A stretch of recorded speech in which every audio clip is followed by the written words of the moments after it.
time no see. That's not completely true because I do see you on the screens. But, no, definitely not. All good? Yeah. Arne, first of all, obviously our hearts have gone out to you all through such a difficult time. Fittingly, there'll be more tributes to Diogo at Wembley. He was such a lovely lad. How have the tributes that have gone before as well impacted you guys here? First of all, the tragedy impacted us, of course, most.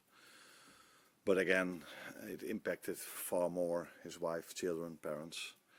But it impacted us definitely as well. And the tributes that have been done since were all very emotional and impressive. So every time we were somewhere, started off I think in Preston and in Asia as well, it's been emotional but impressive as well. We obviously now look towards the game at the weekend, but also look at things off the field because Darwin, it seems, is on his way out. Can you give us your thoughts on his departure, how necessary it will be to replace him, and could his replacement be Alexander Isak? These are a lot of questions in one.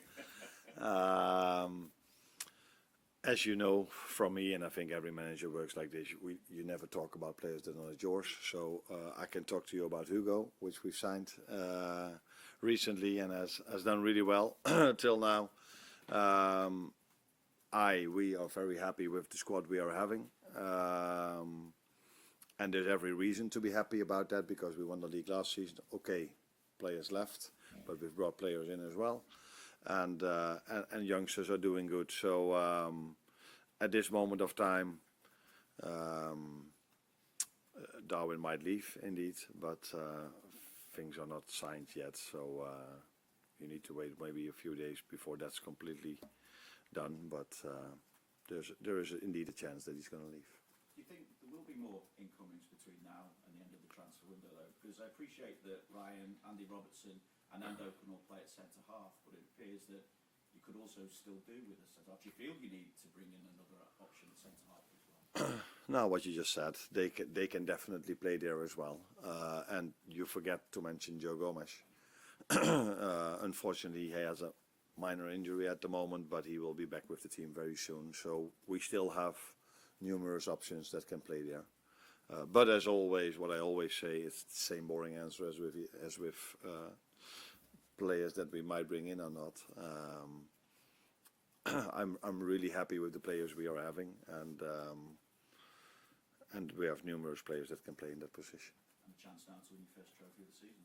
Yeah, which is nice if you can start a season with the chance of winning something, because normally you have to play numerous games before you can win something. If it's the League Cup, FA Cup, let alone Premier League or Champions League, normally you win something in the end of the season.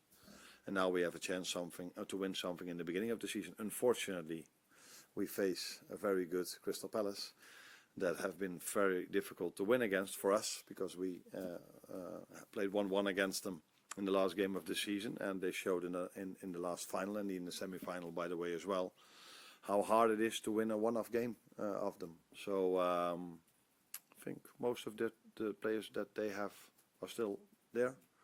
So yeah, even more reason to know what a difficult team it is to play against. Hey Arne, what did you learn from your last trip to Wembley? Obviously it didn't end with the trophy, but I'm just wondering, how does this link to this one, and are you looking back to what happened against Newcastle? Not looking back because it's a different system that Newcastle is playing, but maybe the way Newcastle played that final could be quite similar to the way Palace might play this final. So Newcastle used almost every free kick they got, no matter where it was on the pitch, to bring it into our box, and that's a style of play Palace also uses. So they also like to bring the ball out from the back, but they also are a threat in set pieces and long throw-ins and all these kind of things. So there may be a few overlaps. Is that the way you say it? Yeah, overlaps between the two teams, but I don't know what's going to happen tomorrow, but Newcastle was going man v man all over the pitch, high up the pitch, high press normally, but maybe they will change it for tomorrow.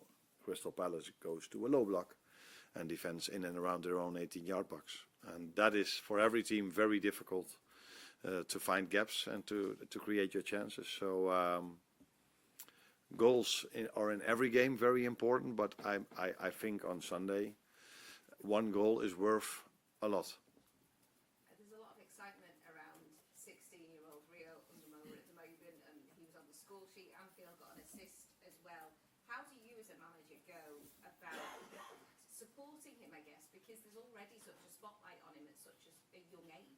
Yeah, and that is sometimes also difficult, and you never know how an individual handles that situation. But it was a year ago when Trey Naoni scored a goal, I think against Sevilla, when he was also maybe 17, very young. So they have an incredible chance to work and be every day around players like Virgil van Dijk, Mo Salah, and all these others, to see what they do, to be ready to perform every 3 days. And that is a step these players definitely have to make, which is completely normal. If you're 16 or 17, it's already nice if they can play once a week at a good level. And we just try to develop them in the best way we can, but we also have to take care of them, because new players that come in that are 24, 23, 22 already experience that the intensity levels are quite high, either during the games or in training sessions, let alone for players that are 16 and coming through the academy. So we are aware of that, but it's been a promising start for him, like for Trey Naoni as well, because I think Trey also played a very good game at Anfield 3 days ago. Yeah, 3 days ago. Hi, good to see you. Just picking up on what you were talking about Sunday, you played a lot of different teams in pre-season, but are Palace actually the perfect opponents to set you up for the season? Such a mature side, set style of play, they'll threaten you in multiple different ways. Yeah, that last thing they indeed do. Counter attacks, set pieces, long ball to Mateta. So they have also the individual quality of their forwards who can create out of nothing something. So very good team, and it indeed gives us. But that's, I think, what Bilbao did and Milan also already did as well, and the Japanese team, by the way, also gave us a lot of competition. So, and that's definitely what Palace is going to do, because they kept the team together. So they just hit the ground running again, probably after being a few days off, and it's still the same team. So a team that performed really well, especially in the end of last season, and so yeah, a good challenge for us to start the season with. And considering how much you had to acclimatise to last summer and how late players arrived, just how valuable from a coaching point of view have you found this pre-season? That's completely true. The good thing about last season was that the whole squad stayed, so they knew each other very well already. Now a few players have left. We brought a few players in, so that always takes a bit of adaptation as well, because the players we've brought in, some of them have different qualities than the qualities we already had. So they need to adjust to their new teammates, but we have to adjust to them as well. And it's a good thing we could have worked already for 4 weeks now, I think. So yeah, that's the pleasing part of not having a World Cup or another tournament in the summer, that you can work with them from the start. Hi Arne, I wanted to ask you a little bit about the attacking depth of the squad. First start of the season. Last year in the Premier League, you were able to name 5 senior attackers in 32 of the 38 league games, and 6 senior attackers in 13 of the 38 league games. I wonder what importance that depth, not only on the pitch but on the bench, had to the success last season, and are you trying to replicate it again this year? I don't know what senior players exactly means. Does that mean that you play for your country or you have a certain age, or because a player like Rio showed in the last few games he played for us that at senior level he can have an impact as well. So we think we already have a lot of attacking power in our team. So when I think about Cody Gakpo, Federico Chiesa, Hugo Ekitike, Mo Salah, Jeremy Frimpong, who can play as a right winger, Florian Wirtz, who can play as a left winger. So I already feel I have a lot of attacking options in my current squad. But as always, as a club, we are always looking at the chances in the market. But that can also be in the midfield or in the last line. Also, with obviously last season, Mo Salah being so consistent in his appearances, it didn't really give a lot of opportunities for someone like a Chiesa. This year, obviously, we've got the African Cup of Nations coming, so there's going to be a little bit of a time when Mo Salah isn't around. Are you going to be thinking about that in terms of squad building and recruitment, or does, as I say, this give more opportunity to someone like Chiesa? Yes, we definitely thought about that. And we brought in Jeremy Frimpong because we think he can play as a right fullback, but I also think and feel he can play as a right winger. So yes, we did thought about the fact that we're going to miss Mo.